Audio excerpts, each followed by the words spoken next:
शायद अगली लाइन से समझा सकूं। प्रिंसिपल्स कुछ बताता हूं, 3 प्रिंसिपल, 3 सिद्धांत साथ लेके जाइएगा। Number 1, I'm not saying everybody who believed that I'll become a champion, but without believing, you cannot become a champion. मैं नहीं कह रहा कि बिलीव करने से आप चैंपियन हो जाएंगे, लेकिन नहीं करने से आप चैंपियन नहीं होने वाला, ये 100% गारंटी है। Principle number 2, very important. Positive thinking does not guarantee success, but negative thinking guaranteed failure. Positive thinking से सक्सेस मिलेगा इसका कोई गारंटी, लेकिन गलत सोचने पर फेल होंगे इसकी 100%। और तीसरी सबसे इंपॉर्टेंट प्रिंसिपल है, साथ लेके जाइए, rain will fill the size of vessel you have.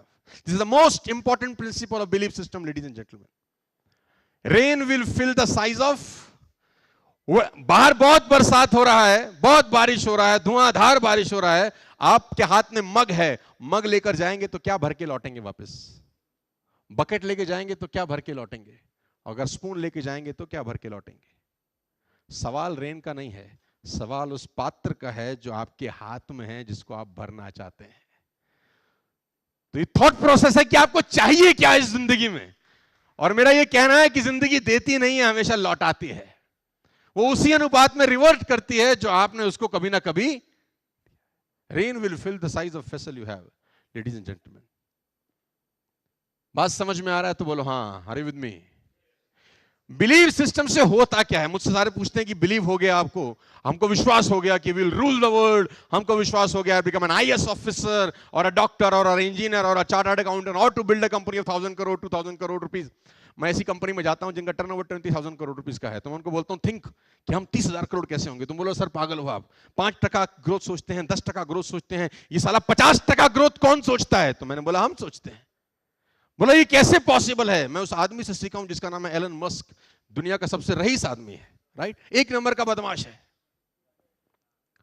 उस आदमी का एक बड़ा जबरदस्त फिलॉसफी है। देखो, खराब लोगों से भी अच्छी चीजें सीखी जा सकती हैं, although he is a very big successful human being, Tesla, you know. तो एलन मस्क से किसी ने पूछा कि आपके सक्सेस का राज क्या है? उसने बोला मेरी सक्सेस का बड़ा सिंपल सा राज है कि मैं अपने 10 साल के गोल लिखता हूं कि मुझे अगले 10 साल में क्या करना है। हेलो, मैं अपने 10 साल के गोल लिखता हूं कि मुझे अगले 10 साल में क्या करना है, और फिर मैं सोचता हूं कि मैं इनको 1 साल में कैसा पूरा करूं। तो लोगों ने बोला आर यू मैड? उसने बोला यस आई एम मैड। क्योंकि अगर मैं 10 साल के गोल लिख रहा हूं और वही गोल दूसरा आदमी भी 10 साल के लिए लिख रहा है, वो 10 साल में ही करने का पूरा प्रयास कर रहा है और मैं 1 साल में करने का प्रयास कर रहा हूं, 100% मैं उससे कहीं आगे निकल जाऊंगा।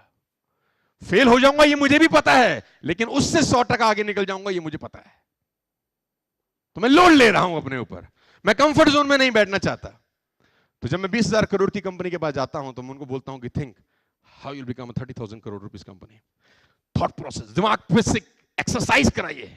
शरीर की एक्सरसाइज तो रोज करते हैं जिम जाके 2 घंटा ना, अब दिमाग से एक्सरसाइज कराइए कि आपका ग्रोथ 10x कैसे हो सकता है अगले 3 महीने के अंदर, आपका ग्रोथ 20x कैसे हो सकता है अगले 3 महीने के अंदर, अगले 1 साल। तो बोलते हैं इस नेक्स्ट टू इम्पॉसिबल, मैं बोलता हूं हम फेल हो जाएंगे, इससे बुरा कुछ नहीं होगा। हेलो, किसी एक बहुत बड़े राइटर है जिनका नाम है लेस ब्राउन, का एक बड़ा अच्छा कोट आपको बताता हूं। उसने कहा इस दुनिया में ज्यादातर लोग इसलिए फेल हो जाते हैं क्योंकि वो छोटा टारगेट लेके अचीव कर लेते हैं।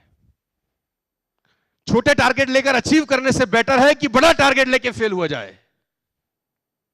इट्स वेरी इंपॉर्टेंट कि आप बड़ा टारगेट लें और फेल हो जाएं, बनस्पत इसके कि छोटा टारगेट लेके पास हो जाएं। आपने 10,000 करोड़ की कंपनी के बारे में सोचा और 50% भी पास हो गए तो 5,000 करोड़ होता है। आपने 100 ही करोड़ के बारे में सोचा और 100% भी पास हो गए तो 100 करोड़ ही होता। Hello, it's all about, come on, hello, thought process. Ladies and gentleman, rain will fill the size of vessel you have. तो सब मुझसे पूछते हैं कि बिलीफ सिस्टम से होता क्या है? बिलीफ सिस्टम की एक औलाद है।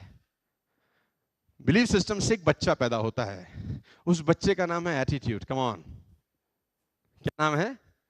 जब आपको बिलीव होता है ना कि yes I will do it, मैं ये कर जाऊंगा, साला आपका एटीट्यूड चेंज हो जाता है, आपका बॉडी लैंग्वेज बदल जाता है, आपकी टोन चेंज हो जाती है, इवन आपका हैंड शेक करने का पैटर्न चेंज हो जाता है। आप मिलिए लोगों से, इर्द गिर्द में लोगों से मिलिए जो डिमोटिवेटेड हैं, जो ढीले ढाले हैं, जिंदगी में कुछ टारगेट गोल सेटिंग नहीं है, आप उनसे हाथ मिलाइए, वो हाथ मिलाएंगे नहीं, वो हाथ दे देंगे, आप ही मिला लो। बोले उनसे नाम पूछिए, क्या नाम है? सुमित। अरे बाप ने इतनी मोहब्बत से रखा है भाई, कॉन्फिडेंस नहीं। गाइस, बिलीव सिस्टम का एक औलाद है जिसको बोलते हैं एटीट्यूड। जैसे आपका बिलीव, हमारा बिलीव सिस्टम सेट हुआ 99 2000 के अंदर कि यस यार, हमारे पड़ोस में एक अंकल थे, वो चलाते थे मर्सिडीज बेंज।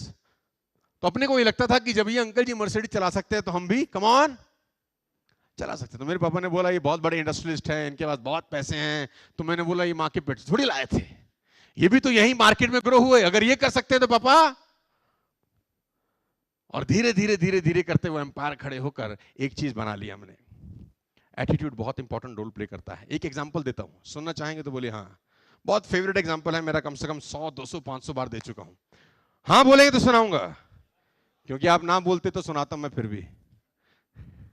आप में से कितने लोगों ने जंगल सफारी किया है कभी? Everybody must.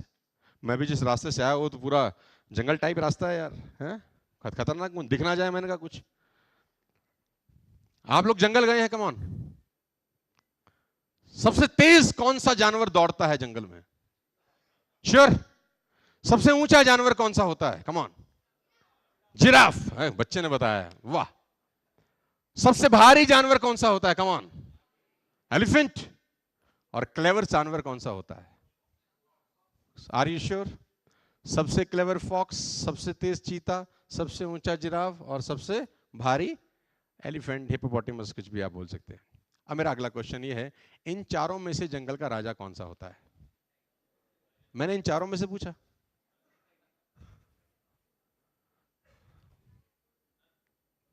यानी राजा होने के लिए कोई क्वालिटी लगती ही नहीं है ना।